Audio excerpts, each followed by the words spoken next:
An Introduction to the Amazing Maurice and His Educated Rodents by Rob Wilkins, Terry Pratchett's friend and business manager, Wiltshire, March 2022. I remember exactly where I was when Terry Pratchett first told me the story of the amazing Maurice. Or is that Morris? It was in the Pied Piper bar of the Palace Hotel in San Francisco. Terry was in the middle of one of his typically hectic American book tours, taking the album on the road, as he liked to put it. And after a long day of non-stop signing and talking and meeting and greeting, we were unwinding over a beer. Or supposedly unwinding. A basketball game was playing on the television screen, but Terry was much more interested in the painting hanging behind the bar. A huge canvas by the American artist Maxfield Parrish, entitled The Pied Piper. "You know the whole thing was a scam, don't you?" said Terry out of nowhere. "What do you mean?" I said. And off he went, unpacking a story that had perhaps been taking shape in his mind for some time, but only now emerged in a rush. The tale of a cat who lived on Discworld and who had devised a deeply cunning rat-catching hustle. Like the Pied Piper, but an all-new twist. And there would be a dumb-seeming kid, Keith, and a sharp-seeming kid, Militia. And there would be a lot of intelligent rats, and the rats would be named from the scraps of paper and packaging they had found on the magical rubbish tip behind Unseen University. Darktan, Dangerous Beans, Ham and Pork. But the hero would be the cat. A battle-hardened con artist called Maurice, because Terry loved cats, arguably beyond all other creatures. Terry told me the whole thing, beginning, middle and end. There and then, as it formed in his head under that giant Parrish painting. And then we went up to his room, opened the laptop, and Terry began to dictate it to me, while I clattered away at the keyboard in a frantic effort to keep up. 3 things to conclude from this anecdote. First, that Terry was a man of boundless energy. Second, that he didn't care much for basketball. And third, that stories came to him so easily. They poured from him, at any and all hours and in any place. No index cards were required, no whiteboard, no patchwork of post-it notes on the wall. Terry didn't even jot things down in a notebook. Terry's stories just required Terry. The plot of each novel unfolded as he composed it, and during the writing he stored, flipped, rotated and scrolled backwards and forward through the whole thing in his head. What's more, he did this effortlessly. During the almost 2 decades that I worked at Terry's side, I witnessed his creative process every single day. And every single day it astonished me. Every aspect of the unfolding story seemed to be at his fingertips. His command of the imaginary worlds that filled his head was absolute.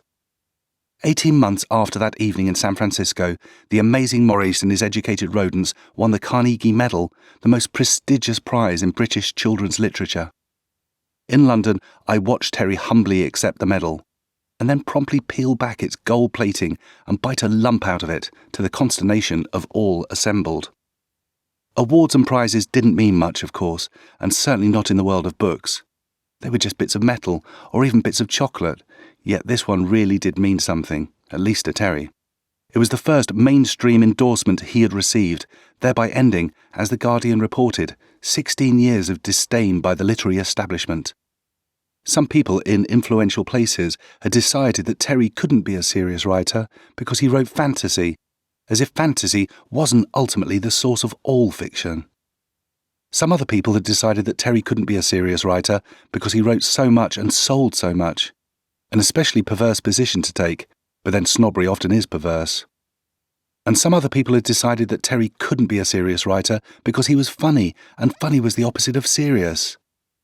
Except that, as G.K. Chesterton, one of Terry's earliest heroes, had long ago pointed out, the opposite of funny is not serious. The opposite of funny is not funny. Yet now here were the judges of the Carnegie Medal, describing the amazing Maurice in their citation as an outstanding work of literary excellence. It was hard to avoid the conclusion that a jury of his peers had finally found Terry guilty of literature, and guilty, in particular, of children's literature. "Writing for children is harder than writing for adults if you're doing it right," said Terry in his acceptance speech that night.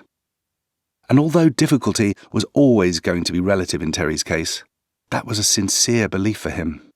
Writing for younger audiences, with its demand for clarity and its need to engage and hold and stir wonder, was among the stiffer challenges a writer of fiction faced. Yet it was one Terry constantly and happily set himself.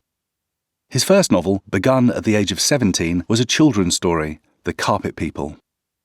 At the Bucks Free Press, which was Terry's local newspaper and his first place of work after abandoning school midway through his A-levels, the job of filling the paper's weekly Children's Circle column was regarded as the shortest available straw. But not by Terry, who eagerly commandeered that space at the first opportunity and spent his Fridays thereafter contentedly composing short stories. The 59A bus goes back in time. Doggins has an awfully big adventure. Humphrey Newt's thunderbolt carriage. Better that, the young Terry felt, than churning out news items and turning in the required 250 words of formulaic journo prose. In all, Terry wrote 17 books aimed at children or young adults, and would have gone down in history as a prolific children's author, even if he hadn't also written more than twice as many books for adults. The mission was personal. You need to know that Terry was himself, initially, a reluctant reader.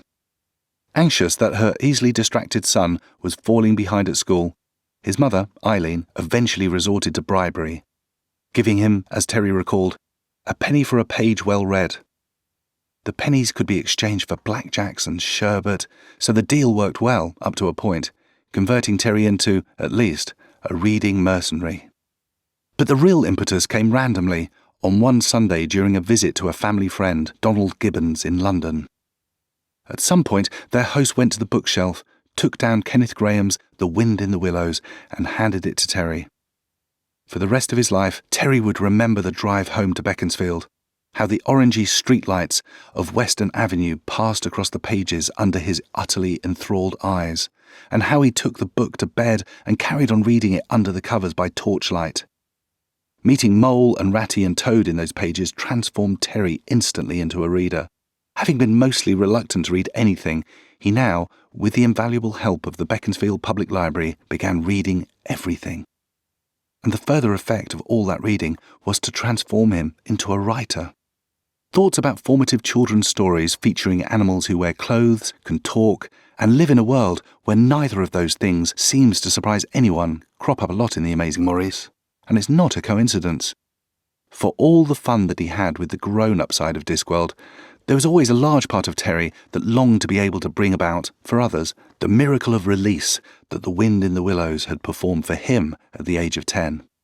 Becoming the writer of that kind of book was the culmination that Terry seemed to have been seeking since the day he decided to become a writer. He wanted to write the kind of book that could start the snowball rolling, the kind of book that was entirely satisfying except inasmuch as it left you hungry for more books. And that ambition led him eventually to write The Amazing Maurice and His Educated Rodents, whose Carnegie Medal put Terry in the company of Mary Norton, The Borrowers, Arthur Ransom, Pigeon Post, Richard Adams, Watership Down, Philippa Pierce, Tom's Midnight Garden. Not bad for something that was essentially composed in a hotel bar at the end of a long day. Terry Pratchett wrote longer novels. He wrote more complex novels.